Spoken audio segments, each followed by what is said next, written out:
Здравейте! В днешното видео ще разгледаме как да се отървем и да премахнем дублираните редове, които често срещаме.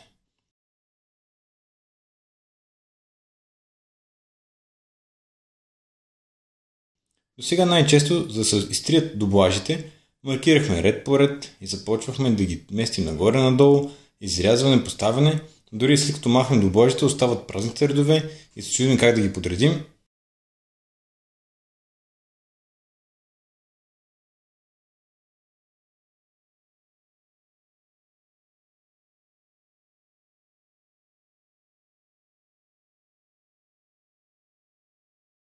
Защото ако използваме сортиране, не се губи подредбата до сега. Затова в Excel днес ще използваме функцията премахване на дубликатите.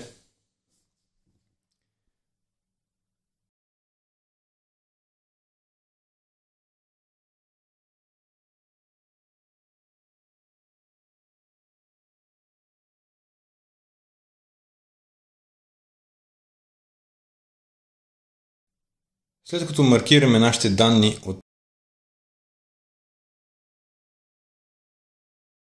менюто данни, избираме премахване на дубликатите.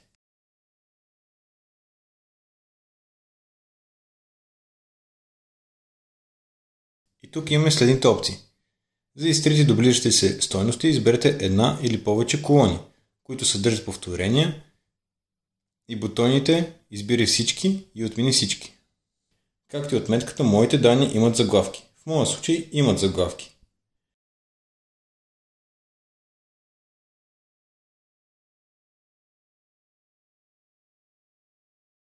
Избирам само колоната продукт като отправна точка и натискам ОК.